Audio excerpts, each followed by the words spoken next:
दोस्तों stock market की जब भी हम बात करते हैं तो सबसे बड़ा डर मन में आता है कि अगर लॉस हो गया तो क्या कोई ऐसी स्ट्रैटेजी, कोई ऐसा कॉन्सेप्ट हो सकता है कि हमारा लॉस ना हो बट मार्केट की साथ हमारा पैसा भी बने। मेरा खुद माइंड ब्लोन अप हो गया एक ऐसी स्ट्रैटेजी को समझ के जिससे आपका पैसा ईयर ऑन ईयर ग्रो भी होगा और आपकी वेल्थ प्रोटेक्टेड भी होगी। अगर मार्केट में क्रैश आता है उस टाइम पर भी आप मार्केट में घबराएंगे नहीं, आपका पैसा कम होने की जगह उल्टा डबल तेजी से बढ़ेगा कैसे।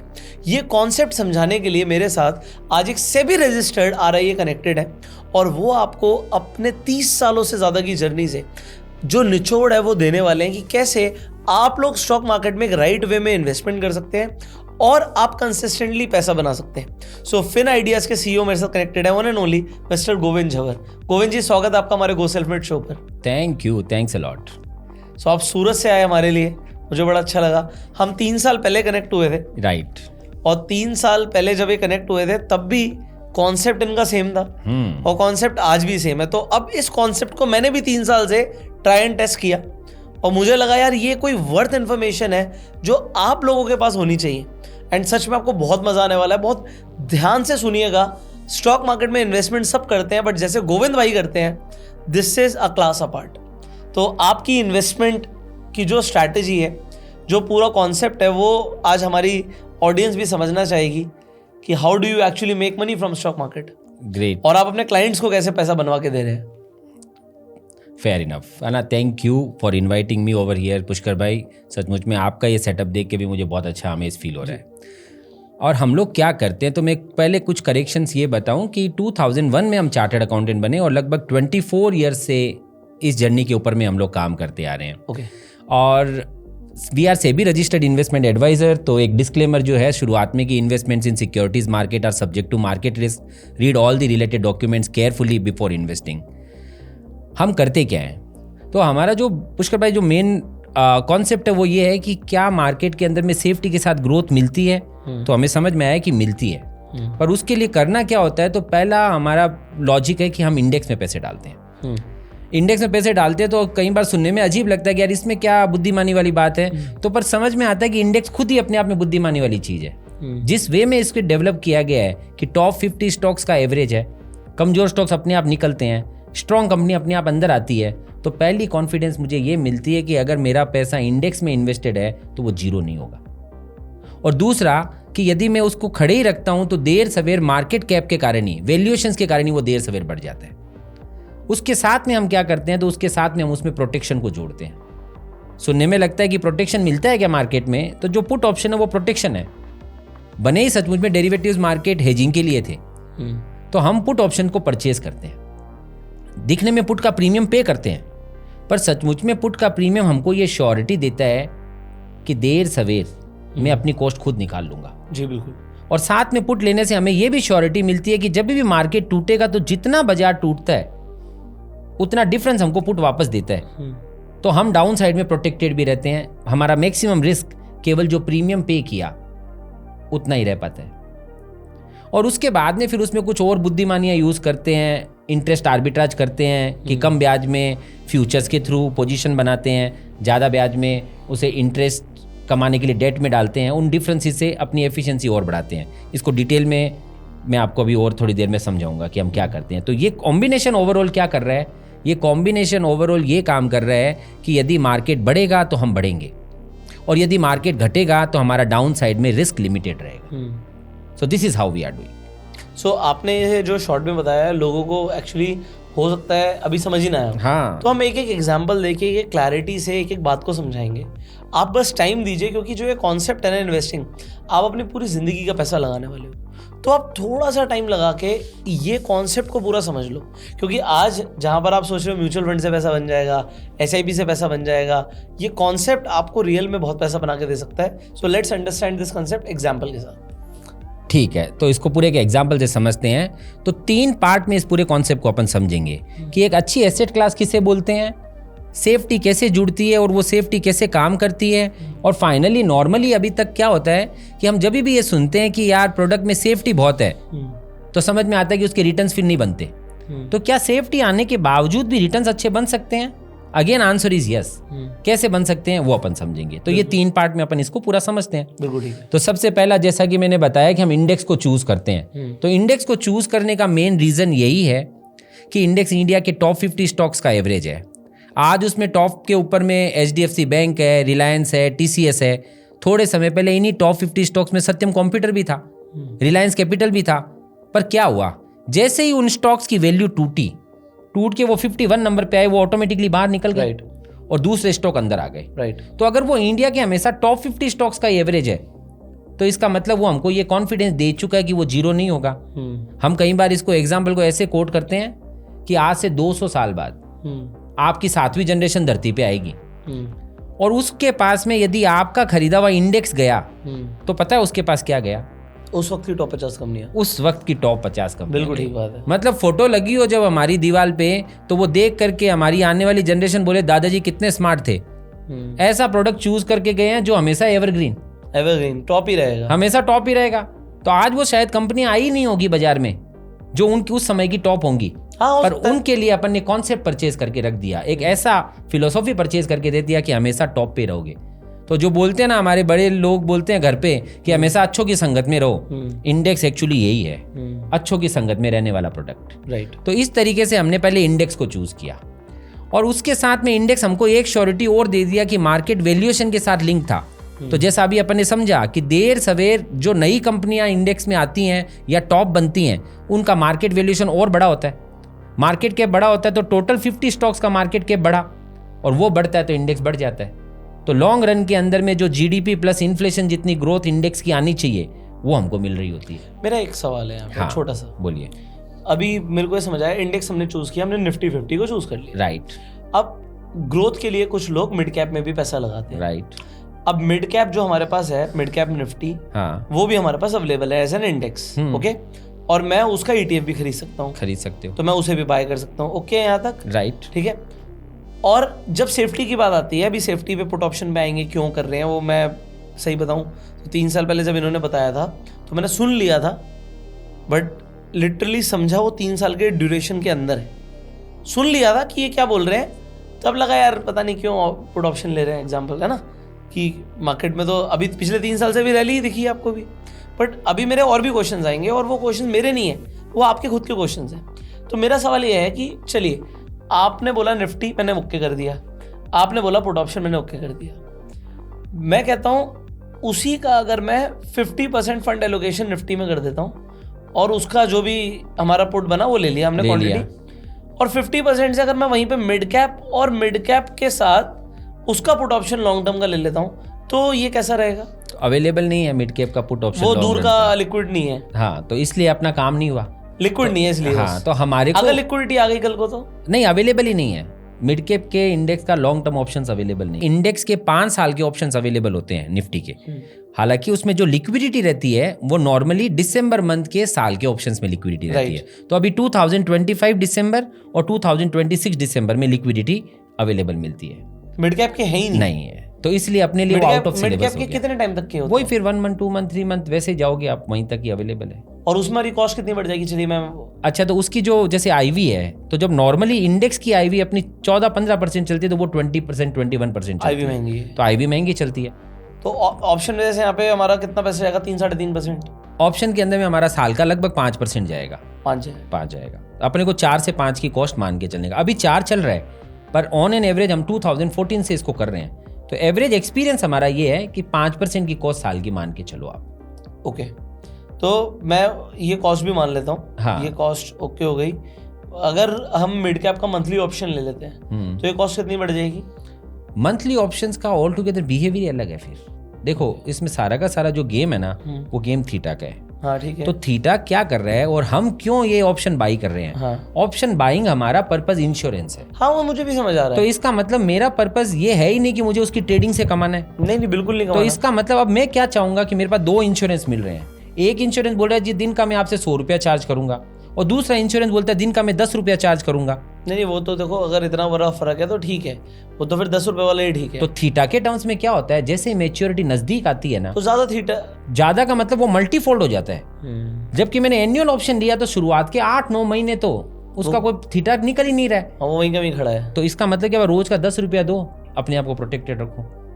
तो इस और उल्टा हम क्या करते हैं, मेच्योरिटी के नजदीक आते आते काट देते हैं तो उसे। हाँ, उसको काट के अगले साल का ले लेते हैं 13-14 महीने पहले ही, क्योंकि हमारे को इंश्योर रहना है। 14 महीने पहले, मतलब अभी दिसंबर का लिया मैंने इस बार का, अभी 6 महीने का। दिसंबर 2025 लिया। हाँ ठीक है, 6 तो महीने। मैं ऑलमोस्ट अक्टूबर नवंबर में ही 3 महीने बाद। हाँ उसको स्क्वायर ऑफ कर दूंगा ठीक है। करंट वाले को, तो उसमें 2-2.5% का प्रीमियम चल रहा होगा, वो मुझे वापस मिल गया। हाँ ठीक है। और नेक्स्ट ईयर का ले लूंगा, तो नेक्स्ट ईयर का 12 की जगह 14 महीने का मिला मुझे। हाँ अक्टूबर में मिले, दिसंबर बिल्कुल 2026 ठीक है, लिया 14 तो, महीने का मिल गया। तो उसका एडिशनल प्रीमियम कुछ खास नहीं लगा। और हमारे को तो क्या देखना था, हमारा पर्पस था कि मैंने एसेट खरीदी है, साथ में प्रोटेक्शन लेना है, प्रोटेक्टेड रहना है, तो जहां मेरे को कम प्रीमियम लगता हो पर डे, वो मैंने डील कर ली। बट एक छोटा सा सवाल मैंने इसलिए पूछा कि अगर कल को मिड कैप के ऑप्शंस अवेलेबल हैं तो रिटर्न तो मिड कैप में ज़्यादा बन सकती है, तो क्या ये सेम स्ट्रैटेजी वहाँ चल सकती है? हाँ चल सकती है। अभी ये जो स्ट्रेटेजी मैं आपको डिस्कस करने वाला हूँ, ये स्ट्रेटेजी को हम सेम यूएस में भी ट्रैक करते हैं नैस्डैक पे, ऑस्ट्रेलिया में ट्रैक करते हैं ASX 200 पे, जापान में ट्रैक करते हैं, हर जगह पर ये ऐसे काम करती है। सही काम कर रही है। हाँ तो इसे मल्टीनेशनल तरीके से भी चला सकते हैं, एग्जैक्टली, इंटरनेशनल वे हाँ, में आप करा सकते हो। तो आप आगे समझते हैं। तो अभी तक अपन ने ये समझा कि हमने एक एसेट क्लास इंडेक्स को चूज किया। इंडेक्स एक ऐसी एसेट क्लास मिली जिसका बेस मजबूत है, मुझे पता है कि इससे नीचे वो नहीं जाएगी। अब उसके साथ में क्या होता है, इंडेक्स परचेज कर लिया तो मार्केट बढ़ेगा तो मुझे गेन आने वाला है, पर मार्केट घटे तो मुझे लॉस नहीं करना है। तो अब लॉस नहीं करना है, ये लाइन के अंदर में हम लोग लिमिटेड रिस्क वाले हैं, हम जीरो रिस्क पे नहीं कर सकते। तो हमने क्या किया, हमने साथ में इंडेक्स के साथ उसका प्रोटेक्शन परचेज कर लिया। तो मान लीजिए एग्जाम्पल के लिए, मैं अभी पुष्कर भाई एक एग्जाम्पल दे रहा हूँ कि इंडेक्स, जो भी इंडेक्स है वो 10,000 चल रहा है, तो आपने 10,000 में इंडेक्स खरीदा। इसका मतलब क्या हुआ कि मार्केट बढ़ेगा तो आप कमाओगे, मार्केट घटेगा तो आप लॉस करेंगे। लॉस नहीं करना है, उसके लिए आपने क्या ले लिया, साथ में प्रोटेक्शन ले लिया। Looking at past 10-15 years experience, annual put option in index comes around 5% year. ठीक है, तो 5% का प्रीमियम पड़ा, तो आपके लिए 10,000 का इंडेक्स, 500 रुपए का प्रीमियम, तो ओवरऑल आपकी कॉस्ट हो गई 10,500। बिल्कुल ठीक है। तो जहां पे एक नॉर्मल इन्वेस्टर को 10,000 में इंडेक्स मिल रहा था, हमारे लिए इंडेक्स की कॉस्ट हुई 10,500। बिल्कुल ठीक है। पर हमको साथ में एक श्योरिटी मिली है। श्योरिटी ये मिली है कि कोई भी कारण से मार्केट क्रैश हो जाए तो बाजार कितना भी टूटे, मेरा 10,000 पूरा का पूरा प्रोटेक्टेड रहेगा। मेरा मैक्सिमम रिस्क जो मैंने प्रीमियम पे किया था 500 रुपए, बस वो 500 रुपये है। इसका मतलब मान लीजिए मैंने करोड़ रुपए का पोर्टफोलियो बनाया, मैं एग्जांपल यहाँ करोड़ का दे रहा हूँ, डजंट मीन कि करोड़ से काम करना है क्या। करोड़ रुपए का किसी ने पोर्टफोलियो बनाया तो उसे पता है उसका पूरे साल के अंदर कभी भी, सुबह हो, शाम हो, दिन हो, रात हो, मार्केट चालू हो, मार्केट बंद हो, कुछ भी हो, 95 से नीचे नहीं आ सकता। वेरी नाइस, वो 95 से नीचे नहीं जा सकता। अब ये तो अच्छा पॉइंट हो गया। शेयर मार्केट का सबसे बड़ा पेन यही है, हर कोई जानता है कि अच्छी ग्रोथ मिलती है शेयर मार्केट में, बट डूब गया तो, हाँ, कि बीच में यदि बाजार क्रैश हो गए तो पैसे टूटते हैं, वो बहुत बड़ा पेन है। उस पेन का सॉल्यूशन मिला कि मार्केट में हम लिमिटेड रिस्क में तो चैन की नींद तो सो रहे हैं हम, लेकिन कोई भी चीज का फायदा होता है तो उसका साइड इफेक्ट भी है। तो इसका साइड इफेक्ट क्या है, साइड इफेक्ट ये है कि कल को अगर पूरा साल इंडेक्स 10,000 का 10,000 ही रह गया, बाजार वहीं का वहीं रह गया, साल निकल गया, 5% की कॉस्ट जाएगी। 5% की कॉस्ट जाएगी। अच्छा 1 साल जाए तब तो ठीक है, कल को 3-4 साल बाजार वहीं रह जाए तो आदमी थकेगा। तो अब आते हैं इसका वर्स्ट केस सिनेरियो समझते हैं पहले। तो चीज का खराब सिनेरियो अगर पहले समझ लेंगे तो बाद में स्ट्रेटेजी को समझना इजी हो जाएगा। तो वर्स्ट केस सिनेरियो ये हो सकता है आपके साथ कि मानो अभी बाजार 10,000 चल रहा है, 4 साल निकल गए पर इंडेक्स 10 का 10 ही रह गया। तो अगर 4 साल तक पुष्कर भाई इंडेक्स 10 का 10 ही रह जाए तो हर साल 5-5% की कॉस्ट आपकी चली जाएगी, तो आपको 20% नुकसान दिख रहा होगा। बिल्कुल ठीक है। मानो आपने करोड़ का पोर्टफोलियो बनाया, बीच में इंडेक्स एक बार 10 का 12 हुआ, एक साल में 2019 में रियल में इंडेक्स 10 का 12 हुआ था, और 20 में क्या हुआ, कोरोना के टाइम वो 8,000 के नीचे चला गया। बिल्कुल ठीक है। अगेन 21 में रिकवर हुआ, मान लो फिर टूट गया। आपने करोड़ का पोर्टफोलियो बनाया तो आपका 5 लाख रुपया प्रोटेक्शन का और लग गया। बिल्कुल ठीक है। अब अगले साल बाजार 10 का 12 हुआ, बिल्कुल ठीक है। तो बाजार 10 का 12 हुआ, मतलब बाजार 20% बढ़ा। तो हमारा पोर्टफोलियो भी 1 करोड़ का 1.2 करोड़ होगा। पोर्टफोलियो 1.2 करोड़ हुआ, बिल्कुल हुआ, पर हमको प्रॉफिट 15 लाख का ही होगा, क्योंकि हमारा 5 लाख रुपये प्रीमियम का लगा हुआ है। पर अब मजेदार पॉइंट ये है कि अब नेक्स्ट ईयर में 1 करोड़ को प्रोटेक्ट करना चाहूंगा या 1.2 करोड़ को। मेरा पोर्टफोलियो का वैल्यू बढ़ गया, अब नेक्स्ट ईयर मुझे वापस प्रोटेक्शन खरीदना है तो 1.2। तो 1.2, तो पोर्टफोलियो की वैल्यू बढ़ी तो प्रीमियम भी ज्यादा भरो अब। तो आपको 5 की जगह 6 लाख का प्रीमियम देने को आया। ठीक है। नेक्स्ट ईयर इंडेक्स 12 का 8000 हो गया। इंडेक्स 12 का 8 हुआ मतलब इंडेक्स 1/3 टूट गया। तो आपका जो पोर्टफोलियो है वो 1.2 करोड़ वाला 80 लाख हो जाएगा। बिल्कुल हो जाएगा। पर जो 40 लाख रुपए आपकी वैल्यू टूटी वो यहाँ पे आ जाएगी पुट ऑप्शन वो आपको यहाँ वापस मिलेगी। तो ये 40 लाख रुपए पुट से वापस मिलेंगे। कई बार लोगों को क्वेश्चन होता है कि पुट पूरा पैसा देता है क्या? तो जितना बाजार टूटा वो डिफरेंस तो पूरा ही मिलता है। जो 5 लाख रुपए आपने प्रीमियम का पे किया था या यहाँ 6 लाख पे किया था वो गया, वो थीटा गया बस, वो थीटा गया। तो 40 लाख वापस मिले। अब क्वेश्चन आता है कि उस 40 लाख रुपए का क्या करेंगे? मेरा उससे पहले एक सवाल आता है, 40 लाख का तो आप ETF खरीद लोगे, मेरा सवाल ये आता है इसे आप बुक कब करोगे?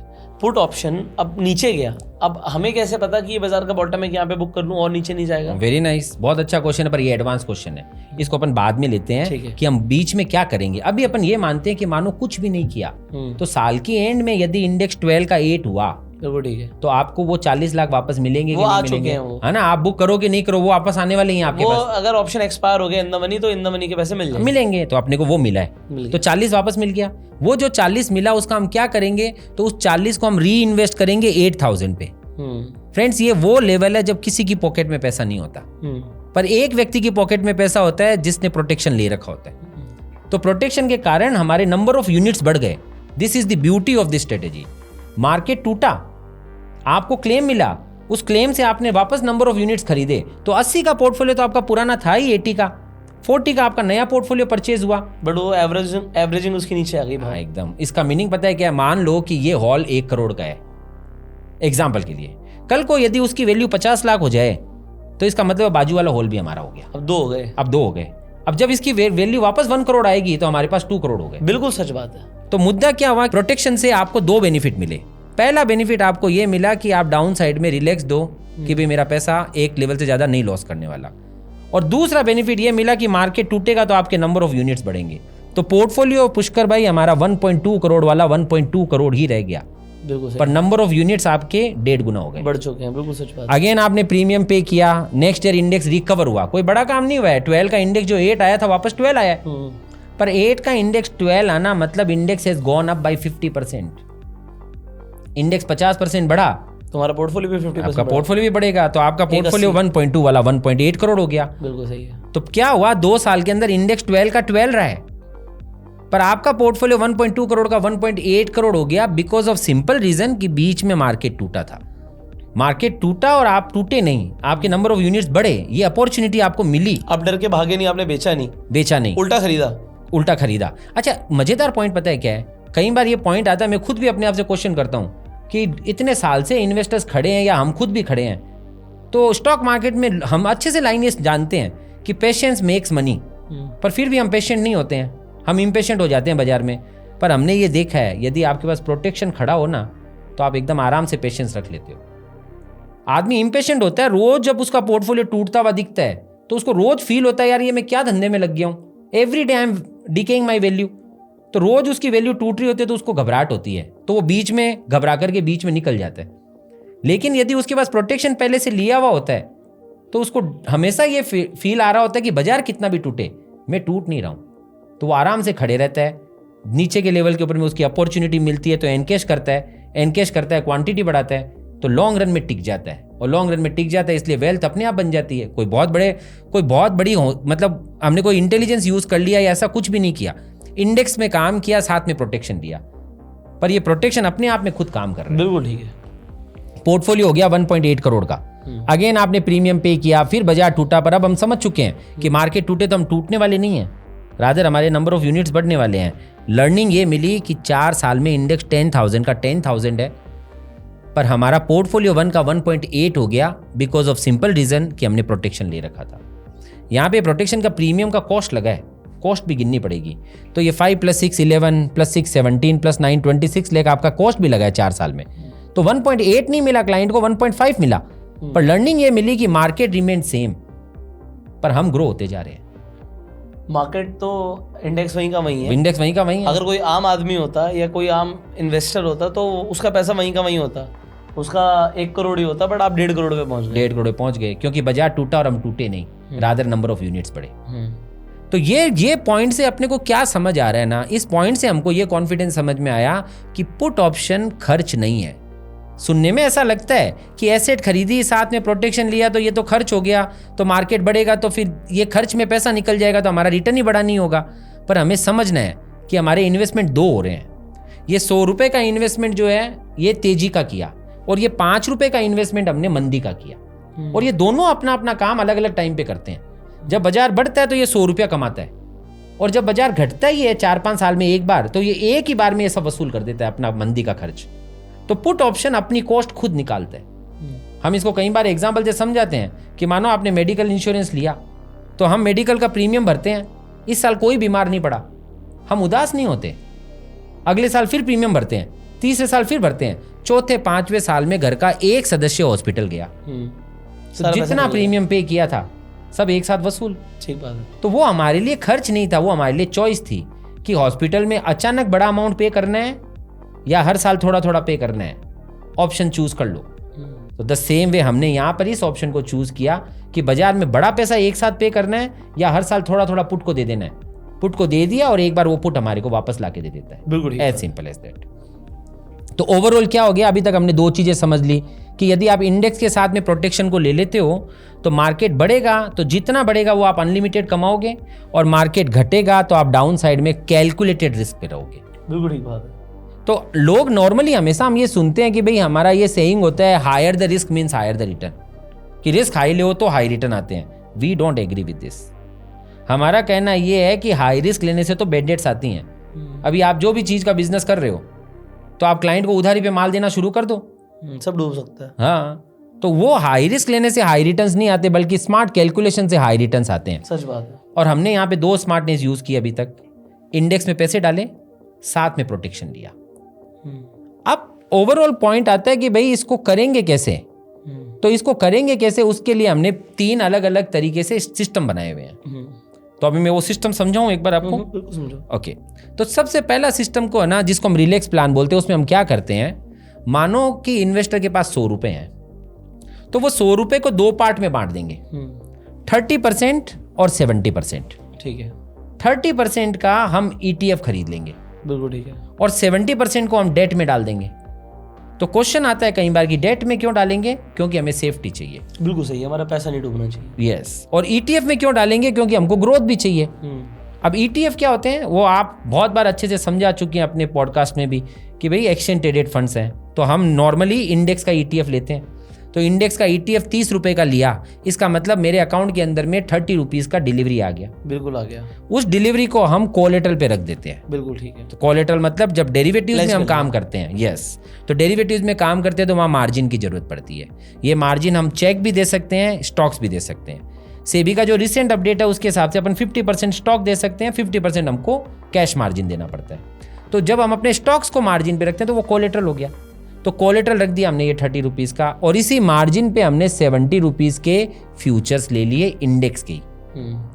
तो ओवरऑल क्या हुआ, क्लाइंट का 30 रुपीज ही यूज किया, पर उस 30 पे 100 का पोर्टफोलियो बन गया। अच्छा, ये काम हमने कोई पहली बार नहीं किया या नया काम नहीं किया है, आपने भी अपनी लाइफ के अंदर में कई बार ये काम किया होगा। जब जब आपने प्रॉपर्टी खरीदी है, नॉर्मली प्रॉपर्टी ऐसे ही खरीदी है हमने, 100 की प्रॉपर्टी हम खरीदते हैं, 30 रुपीज हम अपने अकाउंट से पे कर देते हैं, 70 का बैंक लोन लेते हैं, 100 की प्रॉपर्टी हमारी हो जाती है। प्रॉफिट भी होता है तो हमको उस पूरी 100 की प्रॉपर्टी पे होता है, लॉस भी होता है तो 100 की प्रॉपर्टी पे होता है। हम लॉस नहीं करना चाहते, तो इमीडिएटली हम उसका साथ में प्रोटेक्शन ले लेते हैं। तो ये प्रोटेक्शन का 5 रुपया लग गया पुष्कर भाई, पर ये 5 रुपये ने आपको ये श्योरिटी दे दी कि आपका जो 30 का ETF परचेज किया हुआ है वो भी प्रोटेक्टेड है, और जो 70 के फ्यूचर्स परचेज किए हुए हैं वो भी प्रोटेक्टेड है। बिल्कुल ठीक है। आपको केवल ये प्रीमियम की कॉस्ट लगी, एक कॉस्ट अपने को और लगेगी, वो लगेगी फाइनेंसिंग कॉस्ट। सुनने में अजीब लगता है कि हम तो इन्वेस्टर हैं, हमको कौन सी फाइनेंसिंग कॉस्ट। फाइनेंसिंग कॉस्ट अपने को यहाँ पर इसलिए लग रही है क्योंकि हमने 30 रुपीज का ही ETF खरीदा था, पोर्टफोलियो 100 का बनाया, क्योंकि 70 के फ्यूचर्स लिए थे। फ्यूचर का प्रीमियम दे यस, तो जब अपन फ्यूचर्स को फॉरवर्ड करते हैं तो हमें फ्यूचर्स का फॉरवर्डिंग प्रीमियम देना आता है। रोल ओवर आप करते हो कि आप मंथ ऑन मंथ, आप मंथली फ्यूचर्स लोगे? तो हम मंथली भी लेते हैं, क्वार्टरली भी लेते हैं, डिपेंड करता है कि फॉरवर्डिंग कॉस्ट कहाँ कम आ रही है। ठीक है, जहाँ फॉरवर्डिंग कॉस्ट कम है वहां पे हम फ्यूचर्स फॉरवर्ड करते हैं। बिल्कुल ठीक तो मैं फ्यूचर्स को फॉरवर्ड करता हूँ तो साल भर का लगभग 5% के आसपास हमारा खर्च आ जाता है। अब ये हमारे लिए सबसे बड़ी अपॉर्चुनिटी बनी। इंडिया में खाली एक यही बिजनेस ऐसा दिखता है हमको जहां पे एक रिटेल इन्वेस्टर को, आपको और हमको 5% में पैसा उधार मिल रहा है। मैं यहाँ पे उधार लेना नहीं सिखा रहा हूँ, क्योंकि हमने तो पूरा 100 रुपये लिया है क्लाइंट का, 70 डेट में रखा ही है, पर फ्यूचर्स इसलिए लिए क्योंकि फ्यूचर्स 5% में मिल रहे हैं। और उसका तो 5% निकल ही जाएगा ना, डेट कमा के देगा 6-7%। एग्जैक्टली, तो इंटरेस्ट आर्बिट्राज ही किया हमने, किया ही इसीलिए फ्यूचर्स कि भाई हमने यहाँ पर हमको 5% में पैसा उधार मिल रहा है और हमारा जो पैसा है वो हम डेट में रखेंगे तो वहां 7.5-8% मिल रहा है। आरबीआई बॉन्ड का इंटरेस्ट रेट अभी 8.05% है अभी आरबीआई बॉन्ड का, तो हमारे को 2-2.5%। जो अभी हम भारत बॉन्ड डिस्कस कर रहे थे उसका कितना है? उसका अराउंड 7.5% के आसपास का है। बहुत बढ़िया है। एग्जैक्टली, एफडी से बढ़िया है। एफडी से बढ़िया है और पूरा लिक्विड है। उसे भी प्लेज मार सकते हो, अगर प्लेज भी आता है कुछ तो। यस, आप उसको प्लेज कर सकते हो, उसे प्लेज करके आर्बिट्राज कर लो, Yes. जीरो लेस स्ट्रेटजी बना लो। चाहे वो 0.5% महीना दे, वो एक्स्ट्रा आ जाएगा साल का 6%। वो हाँ, अगर कोई व्यक्ति ऐसी बुद्धिमानी यूज कर सकता तो दे कैन डू दैट। और ऊपर से क्या हुआ, एक्सचेंज ट्रेडेड है वापस, तो आप स्क्रीन पे परचेज करते हो तो इमीडिएटली परचेज हो जाता है, आपके डीमेट में आ जाता है, कभी भी बेचना हो तो इमीडिएटली आप बेच सकते हो, फुल्ली लिक्विड है, तो an number of benefits are there. RBI का कौन सा बॉन्ड बोल रहे हो? आरबीआई बॉन्ड, नॉर्मल जो बॉन्ड होता है आरबीआई बॉन्ड नहीं, वो डीमेट में, वो डीमेट में नहीं मिलेगा। वो आपका 7 इयर्स का लॉक इन होता है। मैं इसीलिए पूछ रहा था, वो भारत बॉन्ड बढ़िया है यार। हाँ, कोई लॉक इन नहीं है, कोई झमेला नहीं है, जब पैसे चाहिए वापस ले लो। हाँ, तो हर एक पॉइंट क्लाइंट कैसा चूज करना चाहता है वैसा कर सकता है। क्लाइंट के ऊपर है। तो यहाँ पे क्या हुआ, आपने को पॉइंट आया कि वो फ्यूचर्स को जो हम फॉरवर्ड करते हैं तो हमको साल का 5% का कॉस्ट लगा। 70 रुपीज पे 5% का कॉस्ट मतलब 3.50 की हमको कॉस्ट पड़ी। तो हमारी ओवरऑल ग्रॉस कॉस्ट कितनी हुई? ग्रॉस कॉस्ट हो गई 8.50 की। और ये 8.50 की कॉस्ट में हमको 2 बड़े बेनिफिट मिल गए हैं। पहला, पूरा का पूरा पोर्टफोलियो अपना प्रोटेक्टेड है पूरे 100 रुपीज का। बट 8.5 में से अगेन मैं बोलूंगा 7-7.5 वापस आ रहा है। वो आगे गिनेंगे, बट उस पर पूरे पे नहीं आ रहा, 70 पे आ रहा है, तो इफेक्टिव 6% हो गया। हाँ, तो 2.5% की कॉस्ट लगेगी ना। यस, तो 8.50 की जो कॉस्ट लगी उसमें क्या बेनिफिट मिला कि हम पूरे प्रोटेक्टेड हैं, और दूसरा हमको फाइनेंसिंग का बेनिफिट मिला। 30 रुपीज में आपका 100 का पोर्टफोलियो बन गया। बिल्कुल ठीक है। 70 रुपीज आपके फ्री पड़े, वो 70 रुपीज को आपने बॉन्ड पे लगा दिया, आपको 7.35-7.5% ही मिला, तो आपको साल का 5 रुपया तो वापस मिल गया। बिल्कुल मिल गया। तो 8.5 की कॉस्ट में से मुझे 5 रुपीज तो वापस आ गए। तो मेरी नेट कॉस्ट क्या रही? मेरी नेट कॉस्ट रह गई केवल 3.50 की। बिल्कुल ठीक। इसका मीनिंग हुआ कि मार्केट कितना भी टूटे, हमारा 100 रुपी 96 के नीचे नहीं जाएगा, नहीं जा सकता। बिल्कुल ठीक है। और मार्केट यदि बढ़े तो हमारा पूरा 100 रुपये बढ़ेगा। दोस्तों, हो सकता है आपको ये कॉन्सेप्ट एक बार में ना समझ आ रहा हो, वीडियो फ्री में अवेलेबल है, 10 बार जाके देखना। ये जो बातें बता रहे हैं ना आपको, ये आपको इंटरनेट पे बहुत कम जगह पे सुनने को मिलेंगी। इस तरीके से अपने रिस्क को मिटिगेट करना और पैसे को ग्रो करना, ये सीखने में लोगों को ज़िंदगी निकल जाती है। लोग पता नहीं वो बैंक में मैनेजर्स के चक्कर में पड़ते हैं, इन्वेस्टमेंट करते हैं, 5% कॉस्ट वहाँ देते हैं पोर्टफोलियो मैनेज करने की। मतलब ऑनेस्टली स्पीकिंग, अगर आपको इवन फंड इन्वेस्ट करना है, आप सेबी रजिस्टर्ड IRA के थ्रू कर सकते हो। गोविंद भाई सेबी रजिस्टर्ड RIA हैं, इनकी कंपनी जो काम कर रही है वो सेम मॉडल पे काम कर रही है। तो अगर आपको कंसल्टेशन भी चाहिए, एक लिंक मिलेगा आपको डिस्क्रिप्शन और पिन कमेंट में, उसे फिलअप कर दीजिएगा। तो सर की जो टीम है वो आपको गाइड करेगी कि किस तरीके से आपको स्मार्ट इन्वेस्टमेंट करना है। आगे बढ़ते हैं, बट मैंने जैसे बोला, एक बार में ना समझ आए, वीडियो फ्री में अवेलेबल है, 10 बार देखो। Thank you. स्ट्रेटेजी का नाम में इस प्लान को हम रिलैक्स प्लान बोलते हैं। पुष्कर भाई क्यों बोलते हैं? क्योंकि इस प्लान को समझने के बाद हम खुद रिलैक्स फील करते हैं कि एक इन्वेस्टर को चाहिए यही था कि भाई लॉस नहीं होना चाहिए। हाँ, तो हम ये नहीं करें कि हम 0 रिस्क पे, हम 3-4% की रिस्क पे रहे, पर हम कैलकुलेटेड रिस्क पे रहे। और साथ में क्या हुआ, मार्केट यदि बढ़ता है तो हम इक्विटी रिटर्न जनरेट करते हैं। अब इसी का एक एक्सटेंशन और बनाया हुआ है, वो एक्सटेंशन है बेसिक प्लान। ओके। अब बेसिक में हम क्या करते हैं, तो वही 100 रुपीज है आपके पास, वही 30 रुपीज, उसी 30 पे 100 का पोर्टफोलियो बनाया, वही 8.50 की कॉस्ट, उस पे आपको प्रोटेक्शन मिला, फाइनेंसिंग मिला। तो फिर ये तो सारा का सारा रिलैक्स ही हुआ। नया क्या है इसमें? तो इसमें नया क्या है? नया ये है कि इन्वेस्टर कई बार ये क्वेश्चन करता है कि सर ये बाकी का आपने 70 रुपीज मेरा 7.5% पे लगा दिया और वो 5 रुपए का इंटरेस्ट कमा रहा है। मेरे पास में बेटर ऑप्शन अवेलेबल है इन्वेस्टर के खुद के पास कि जहां पे मैं आराम से 10% निकाल सकता हूं उस पैसे पे, तो व्हाट शुड आई डू? तो यदि इन्वेस्टर के पास में ऐसा कोई ऑप्शन अवेलेबल है जहां पे वो बाकी के 70 रुपीज पे ज्यादा इंटरेस्ट कमा सकता हो, तो हम उसको अलाउ करते हैं कि ये बाकी का 70 रुपये आप कहीं और यूज कर लो, आप उस पर ज्यादा यील्ड कमाओ। यदि आपका इंटरेस्ट ज्यादा कमाने को मिला आपको, तो आपकी कॉस्ट अपने आप कम हो जाएगी। यस और नो? यस। होता यह है कि कई बार ऐसा होता है सिचुएशन कि इन्वेस्टर की कोई लोन चल रही है, उस लोन पे वो 10% का ब्याज चुका रहा है और इधर में उसने अपना पैसा इस डेट में डाला, वहां 7.5 कमा रहा है, तो नेट 2.5% का वो लॉस कर रहा है। उसकी जगह पे उसने 30 रुपीज में अपना 100 का पोर्टफोलियो बनाया, 70 रुपीज को कहीं और यूटिलाइज किया तो वहां 10% का इंटरेस्ट बचा लिया, तो अल्टीमेटली उसकी ओवरऑल फैमिली वेल्थ गिनोगे तो उसकी ओवरऑल फैमिली वेल्थ बढ़ गई। तो बेसिक प्लान के अंदर में क्या मिला इन्वेस्टर को? बेसिक प्लान में इन्वेस्टर को यह मिला कि बाकी का 70 रुपये अगर आप कहीं और यूज करना चाहो तो आप कर सकते हो, ये इंडिपेंडेंस उसके हाथ में है। बिल्कुल ठीक है। पर ये सेकेंड पॉइंट था बेसिक कि भाई ठीक है, आप 30 रुपीज डाल के भी आप 100 का पोर्टफोलियो बना सकते हो। Now the last point is power booster plan. इसमें हम क्या करते हैं, तो नाम खुद सजेस्ट करता है पावर बूस्टर, कि इन्वेस्टर के पास में यदि स्टॉक्स पड़े हो, म्यूचुअल फंड पड़े हो पहले से ही, तो क्या उस एग्जिस्टिंग पोर्टफोलियो को भी वो यूज कर सकता है, तो वो उस एग्जिस्टिंग पोर्टफोलियो के पावर को भी यूज कर सकता है। उसे बेचने की जरूरत नहीं है। तो क्या होता है, इन्वेस्टर का क्वेश्चन आता है कि सर आपने ये हमारे से 30 रुपीज का इन्वेस्टमेंट करवाया, 30 रुपीज के आपने ETF खरीदे और इस ETF को आपने कोलेटरल पे रखा था मार्जिन के लिए, तो मार्जिन पे रखने के लिए मेरे पास ऑलरेडी बहुत सारे स्टॉक्स पड़े हैं, म्यूचुअल फंड्स पड़े हैं, तो can I use my current portfolio? Again the answer is yes. आपके पास में यदि आपका करंट पोर्टफोलियो पड़ा है तो आप उस करंट पोर्टफोलियो को यूज करके भी नया पोर्टफोलियो बना सकते हो। तो क्या किया आपने, वो 30 रुपीज का आपने अपना पोर्टफोलियो दे दिया और उसी पोर्टफोलियो पे आपने फ्यूचर्स के थ्रू पूरे 100 का पोर्टफोलियो बना लिया, तो पोर्टफोलियो तो पूरे 100 का बन गया। प्रॉफिट होगा तो 100 पे, लॉस होगा तो 100 पे। लॉस नहीं करना है इसलिए आपने 5 रुपीज की प्रोटेक्शन प्रीमियम पे कर दिया। प्रीमियम पे करते ही आपको यह श्योरिटी मिल गई है कि मेरा पूरा का पूरा 100 रुपये का पोर्टफोलियो डाउन साइड प्रोटेक्टेड है। जो दूसरी कॉस्ट है फाइनेंसिंग की पुष्कर भाई, इस बार वो कॉस्ट पूरे 100 पे लगेगी, क्योंकि इस बार आपने अपना 30 रुपीज भी नहीं डाला है। पिछले प्लान में आपने अपना 30 इन्वेस्ट किया था, ETF खरीद लिए थे, तो 70 के फ्यूचर्स लेने को आए अपने को 100 का पोर्टफोलियो बनाने के लिए। अभी आपने सिर्फ फ्यूचर खरीदे, इस बार आपने पैसे डाले ही नहीं है, खाली स्टॉक्स ही दिए हैं, तो पूरा का पूरा 100 का फ्यूचर्स खरीदा, तो 100 के ऊपर 5% लगेगा, तो 100 पे 5% मतलब 5 रुपीज लगा, तो आपकी 8.5 की जो ग्रॉस कॉस्ट थी वो 10 की हो गई। पर मजेदार पॉइंट क्या हुआ, बस ये 10 रुपीज ही आपका इन्वेस्टमेंट हुआ और बाकी का आपका 30 रुपीज स्टॉक काम लग गया और प्रॉफिट आपको पूरा 100 पे आएगा। यस, तो आपके 90 रुपीज फ्री पड़े हैं। रुपए आपके पास 100 ही थे और आप 100 ही इन्वेस्ट करना चाहते थे, पर आपके पास एडिशनल स्टॉक्स पड़े थे, तो उनको यूज किया तो 10 रुपए में ही आपका पूरा पोर्टफोलियो बन गया 100 का। 90 रुपीज आपके फ्री पड़े हैं, उसको आपने डेट में रख दिया, वही 7.5 की भी अगर यील्ड आई तो 6.50 की यील्ड वापस मिल गई आपको, 90 मल्टीप्लाई बाई 7%। तो अब आपका ओवरऑल नेट कॉस्ट क्या रह गया, वही 3.50। मजेदार पॉइंट पता है क्या है, तीनों के तीनों प्लान डाउन साइड में लिमिटेड रिस्क वाले ही है।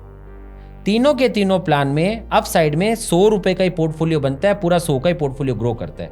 बिल्कुल ठीक है। तीनों प्लान में डिफरेंस बस इतना है कि व्यक्ति को पेमेंट ऑप्शन अलग अलग मिल गए।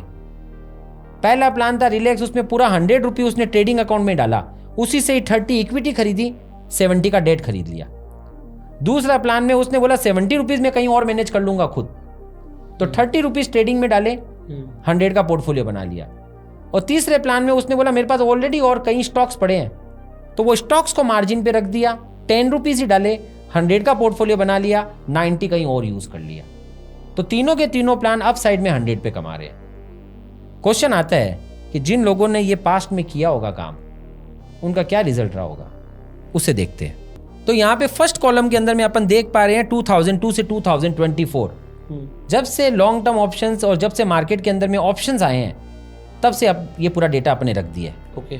तो यहाँ पर सेकंड कॉलम में इंडेक्स कैसे कैसे चला, 1100 से 23,000 की उसकी जर्नी। ठीक है। थर्ड कॉलम में बताया मानो किसी ने 100 रुपये इन्वेस्ट किया, तो उसका 100 रुपी बढ़ते बढ़ते 3300 हो गया, 33 टाइम्स 22 ईयर्स के अंदर में।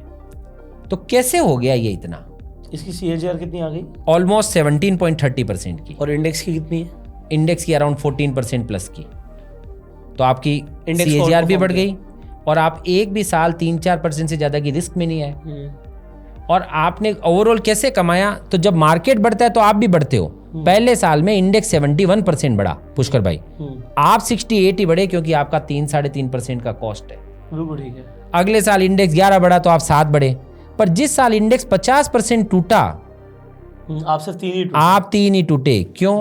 क्योंकि आप प्रोटेक्टेड थे। अच्छा, 3 ही टूटे तो मैं बोलता हूं छोटा सा बेनिफिट है। बड़ा बेनिफिट ये है कि इसके कारण आपके नंबर ऑफ यूनिट्स बढ़ गए। राइट, याद है ना वो एग्जांपल? बिल्कुल याद है। तो वो 1.2 करोड़ का 80 लाख हुआ तो 40 लाख के नए यूनिट्स मिले। अच्छा, उसके कारण क्या मजेदार पॉइंट हुआ देखना। जब बाजार 6200 था तो आपका पोर्टफोलियो 495 का था जी। जब बाजार 2900 आ गया, आपका पोर्टफोलियो 480 से नीचे नहीं गया because you were protected. Right. तो और रादर नंबर ऑफ यूनिट्स बढ़े। तो नेक्स्ट ईयर जब बाजार रिकवरी हुआ, अभी 5200 आया, अभी 6200 आया भी नहीं है, पर 800 गए, आप 800 पहुंच गए। फिर बाजार अगले साल फिर 2 साल बाद टूटा, आप टूटे नहीं, फिर रिकवर हुआ, आप नया हाई बनाए, फिर टूटा, आप टूटे नहीं, रिकवर हुआ, नया हाई बनाए। बस। तो मुद्दा एक है कि यदि ये डिसिप्लिन फॉलो कर लो कि आप बड़ा लॉस मत करो, प्रॉफिट अपने आप हो जाए। प्रॉफिट के लिए भागाभागी करने की जरूरत नहीं है। वॉरेन बफे बोलते हैं there are only 2 rules of investment. Rule number 1, never lose money. 96 years की age, billions of dollar stock market में बनाए और अपने इन्वेस्टमेंट लर्निंग को इतना सिंपल 2 लाइन में समराइज कर रहे हैं। Never lose money stock market में। And rule number 2, never forget rule number 1। वापस रूल नंबर 1 पे फोकस। हमारे लिए वो बहुत बड़ा विजडम देके जा रहे हैं। वो हमको बार बार ये समझाना चाहते हैं कि this is our responsibility to protect our wealth. Right. If we can protect it, we will grow it. तो मुद्दा है उसको प्रोटेक्ट कैसे करें। तो हमको ये समझ में आया कि भैया प्रोटेक्शन लेके चले जाओ अपने साथ में, अपने आप ही प्रोटेक्टेड हो, काम हो जाएगा। तो ये तीनों चीजों को जोड़ के इंडेक्स परचेज किया, साथ में प्रोटेक्शन लिया, और तीसरा इंटरेस्ट आर्बिट्राज किया। इंटरेस्ट आर्बिट्राज क्या किया कि कम ब्याज के अंदर फ्यूचर मिल रहा है और ज्यादा ब्याज के अंदर में हम अपना पैसा डेट में लगा रहे हैं और वो बीच का डिफरेंस कमा रहे हैं। कई बार है ना, इस क्वेश्चन के ऊपर में एक मेरे को रियल इंसिडेंट समझ में आता है। इंडिया की रिचेस्ट कंपनी HDFC बैंक बन गई। तो रिलायंस और ये बाकी कंपनीज तो इतना बड़ा मैन्युफैक्चरिंग करती है, इतने प्रोसेसेस चलाती है, तो जाकर के X लेवल की कंपनी बनी। बैंक क्या कर रही है? ब्याज पे पैसा दे रही है। ब्याज पे पैसा दे रही है, ब्याज पे पैसा ले रही है। बस डिफरेंस यही है, कम ब्याज पे लेती है, इंटरेस्ट आर्बिट्राज कर रहे हैं, ज्यादा ब्याज पे लगाती है, और उसके कारण से वो इंडिया की रिचेस्ट कंपनी बन गई। राइट। तो हमारे लिए अपने आप में वापस एक नया हिंट है इसमें कि यदि हमें इंटरेस्ट को प्ले करना आ गया तो मल्टीफोल्ड पैसे बना सकता है वो। अच्छा, इसमें मजेदार पॉइंट पता है क्या है कि आपने आपका पैसा ब्याज पे लगाया भी है, आपने आपका पैसा ब्याज पे लिया भी है, पर हर एक ट्रांजेक्शन आपके पास ही पड़ा है। Your money is lying with you only. Right. तो आपने आपका फ्यूचर जो लिया तो वो आपके अकाउंट में पड़ा है, डेट में जो पैसा डाला वो आपके डीमेट में पड़ा है। तो आपका पैसा आपके पास है, सारे राइट्स आपके पास हैं, जब मर्जी हो तो घुस सकते हो, जब मर्जी हो तो निकल सकते हो। तो पूरा कंट्रोल के साथ में आप अपना काम कर पा रहे हो। क्या बात, आपने अपना पैसा किसी को दिया थोड़ी है। किसी को दिया थोड़ी है। कितना स्मार्टली काम हो गया। अच्छा, अगर किसी को ब्याज पे कमाना हो तो उसे किसी के बैंक में पैसे ट्रांसफर करने पड़ेंगे, यहाँ तो उसे बॉन्ड खरीद लिया, एग्जैक्टली, और इंटरेस्ट आना शुरू। और मजेदार पॉइंट एक और है कि बॉन्ड पूरा लिक्विड है, तो कल को आपको बीच में कभी पैसे की जरूरत पड़े तुरंत बेचो। यस, और कई बार बीच में कोई अपॉर्चुनिटी दिखती है कि यार ये एक अपॉर्चुनिटी जहाँ पे मेरे को 1-1.5%, 2%, वो तो अपॉर्चुनिटी ही है ना। एग्जैक्टली। तो आप उसको एनकेज कर सकते हो। मतलब बॉन्ड सस्ते भी हो जाते हैं और तब आप खरीद सकते हो। यस। सो ये मैंने देख लिया गोविंद भाई, इसे समझ लिया मैंने, आपने जो बताया। Coming back to the question, same question भाई, मैंने पुट ऑप्शन खरीद रखा है। अब मैंने अगर साल के एंड का खरीद रखा है, साल के एंड का तो बहुत दूर की बात है, कभी कभी मार्केट 3 महीने गिरती है और फिर रिकवर कर जाती है। राइट। मेरा सवाल वही था कि हम पुट ऑप्शन बुक कब करेंगे, या हम करेंगे साल के बीच में या नहीं करेंगे। बहुत बढ़िया। तो अब वापस इस क्वेश्चन के ऊपर मैं आए थे कि अपन पुट ऑप्शन को बुक करेंगे कि नहीं करेंगे। पहला ये, यहाँ पर जो मैंने टेबल दिखाया ना आपको, समझाया वहाँ पे, अगर आप पूरा साल कुछ भी नहीं करो तो भी ये इतना रिटर्न जनरेट हो जाता है। ईयरली पुट ऑप्शन लेके छोड़ दो। ईयरली पुट ऑप्शन लेके छोड़ दिया और साल के एंड में अपने आप ही यदि मार्केट टूटा है तो पुट से पैसा आ जाएगा, जितना पुट से पैसा है उतना क्वांटिटी बढ़ा देना, और यदि बाजार बढ़ा हुआ है तो पुट का पैसा नहीं आएगा, तो मार्केट से आपने 3-4% रिटर्न कम कमाया। उतना भी यदि आप करते हो तो भी आप लॉन्ग रन में इंडेक्स को आउट परफॉर्म कर लेते हो। परफेक्ट है। तो लॉजिक पहला पॉइंट तो इसमें ध्यान रखने जैसा है कि आपने यहाँ पे इंश्योरेंस खरीद के काम कर रहे हो ना, आपका ऑब्जेक्टिव लॉन्ग रन होना चाहिए। परफेक्ट है। ठीक है, तो अब यहाँ पे वापस क्वेश्चन आता है कि हम इसमें बीच में भी कुछ कर सकते हैं क्या? तो यस, हम लोग इसके अंदर में एडिशनल ये काम करते हैं कि मार्केट यदि टूट रहा होता है तो ऊपर में जो पुट ऑप्शन हमने खरीद रखा है, मान लीजिए अभी इंडेक्स 25,000 चल रहा है, हमने 25,000 का पुट ले रखा है, इंडेक्स टूट गया 22,000 हो गया, तो हमको उस पुट ऑप्शन में प्रॉफिट आ रहा होगा, और हमारी जो इक्विटी खरीदी हुई होगी और जो फ्यूचर्स लिए होंगे उसमें लॉस आ रहा होगा, तो हम चाहेंगे कि हमारा पुट का प्रॉफिट हम एनकेश कर ले। तो उसके लिए भी हमने एक एल्गोरिदम बना रखा है। ओके। एल्गोरिदम क्या कर रहा है वो समझने जैसा पॉइंट इतना ही है कि भाई आपकी कॉस्ट कितनी लग रही है और उसके सामने बेनिफिट कितना हो रहा है, वो उस रेशियो को ट्रैक करता रहता है। ओके। ऐसा करने से होता ये है कि कई बार आपको नीचे के लेवल के ऊपर में वो पुट शिफ्ट मिल जाता है और आप वापस नीचे का पुट दोबारा खरीद लेते हो।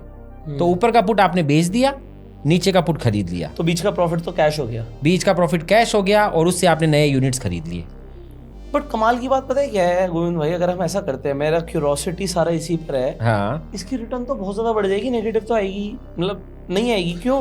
अगर एग्जांपल 2008 का क्रैश है, कोविड का क्रैश है, कुछ भी है, मैंने कोई भी सब्जेक्टिव अप्रोच लगाई और पुट ऑप्शन जो मैंने खरीद रखा था, अब मार्केट 20% करेक्ट कर गया, 20% इज अ गुड फॉल। और अगर मेरे को वहां पर देखा कि नीचे का ऑप्शन का आई भी ठीक ठाक है, जब भी ठीक ठाक है, और ऊपर तो मेरे को इंट्रिंसिक वैल्यू पूरी मिल रही है, तो मैंने उस दिन उसमें शिफ्ट मार दिया। मान लेते हैं मार्केट गिरी 20% और 5% बढ़ गई, जब वो 5% बढ़ गई तो बढ़ने पर आई भी कम हो सकता है, राइट, कुछ भी, मतलब एक सब्जेक्टिव अप्रोच है। तो जब वो बढ़ा तो ऑल्दो मेरी इंट्रिंसिक वैल्यू जरूर कम हुई, बट वो मैंने कैप्चर कर लिया, वहां पर मुझे 5 लाख 10 लाख 20 लाख का जो प्रॉफिट आ रहा था बुक कर दिया, और नीचे का ऑप्शन 5 लाख का और खरीद लिया। राइट। अब क्या होगा, अब ये 5 लाख जीरो भी हो गया तो भी फर्क नहीं पड़ता, क्योंकि 15 तो कमा लिए ना। एग्जैक्टली। तो हर साल मार्केट थोड़ी बहुत तो गिरती है। अगर वो पुट ऑप्शन जो हमने खरीदी हुई है, अगर हम बुक करने का कोई सिस्टम बना दें, तो वो तो हर साल पैसा कमा के देगी। 2 पॉइंट है इसमें, ना भी दे कोई फर्क नहीं पड़ता, 1 साल ना दे 2 साल ना दे, पर तीसरे साल दे देगी। राइट, पर इसमें जीरो रिस्क नहीं हुआ। हाँ, समझने जैसा है। देखो, 100 रुपए आपने शुरुआत में डाले थे, हाँ, और आपने 100 रुपए को प्रोटेक्ट करने के लिए 5 रुपए का खर्च आप पहले कर चुके हो। राइट। बाजार मानो 20 रुपए टूटा, तो बाजार 20 रुपए टूटा तो इस पुट ने आपको वापस 20 रुपए दिए, 5 तो लगे हुए थे पहले के। बिल्कुल ठीक है। और अब आप नीचे में 80 रुपए के लेवल के ऊपर में नया पुट खरीदोगे, हाँ, उसका आपने 2-3 रुपया और नया पे किया होगा। हाँ, तो मार्केट कल को उसके बाद में 80 का 80 रह गया अगर, या नीचे ही चला गया, तो आपको जो 5 रुपए का जो कॉस्ट था वो अब 8 रुपए का कॉस्ट हो गया आपका। आप समझे मेरी बात को? तो आपने कॉस्ट को थोड़ा बढ़ाया इसके कारण। अगर वो ऊपर नहीं गया तो लॉस, अगर वो ऊपर नहीं गया तो और गिर गया तो 1-2% का प्रीमियम और बढ़ा हुआ लिया आपने। यस, तो जितना आपने एडिशनल प्रीमियम पे किया था अपने आप को एक्स्ट्रा प्रोटेक्ट करने के लिए कि भाई ऊपर का एनकेशमेंट करने के लिए, वो आपकी कॉस्ट बढ़ी। पर मुद्दा लॉजिकल है, तो यहाँ पर एक बहुत अच्छा स्मार्ट वे ये है कि भाई किस लेवल पे शिफ्ट करना है, उस समय पे आपको बेनिफिट के सामने कॉस्ट क्या लग रही है वो रैशनैलिटी रखो। नॉर्मली क्या होता है, हर समय पे बाजार जब मूवमेंट देता है ना, तो पुट के प्रीमियम कुछ भी हो सकते हैं, कुछ भी हो सकते हैं। एग्जैक्टली। हाँ, ये भी पागल हो सकता है, कुछ भी हो जाएगा। तो अब एक खाली लॉजिक आप ये लगा के कुछ भी से हमें पुट में प्रॉफिट ज्यादा भी आ सकता है। यस, हो सकता है बाजार जितना पॉइंट गिरा, हम तो सोच रहे थे बस उतने ही पैसे पुट देगा, पुट तो ज्यादा दे सकता है। कोरोना में यही हुआ था कि पुट ने एक्स्ट्रा प्रीमियम पैसा देगा ही, वो प्रीमियम बढ़ जाएगा। पर मुद्दा इसमें समझने जैसा है कि आप जो नया पुट खरीद रहे हो वो भी आप बहुत महंगा खरीद रहे हो। अगर उसे बुक किया तो, और आपको पुट तो खरीदना ही पड़ेगा, क्योंकि स्ट्रेटेजी हमारी तो जो है वो ये है कि आपको कभी भी अनप्रोटेक्टेड नहीं रहना, विदाउट पुट रहना नहीं। मार्केट तो 90% गिर सकती है। यस, आप 30% में बाहर निकल रहे हो, मार्केट और गिर गई तो क्या करूं? एग्जैक्टली। तो अब पॉइंट आता है कि कितने में वो पुट खरीदना है। तो उसकी रैशनैलिटी ये है कि आपको जितना बेनिफिट मिल रहा है उसकी कंपेरिजन में कितनी कॉस्ट लग रही है, वो एक रेशियो बनाओ। हमने ऑलमोस्ट ऐसा समझना, देसी गणित में बताता हूँ, 10:1 बनाया। मान लो 10:1 का मतलब ये होता है कि 10 रुपए का यदि बेनिफिट मिल रहा हो, 1 रुपए का यदि खर्च लग रहा हो, तो हम उसको शिफ्ट करते हैं। एक्स्ट्रा खर्च ना, एक्स्ट्रा खर्च।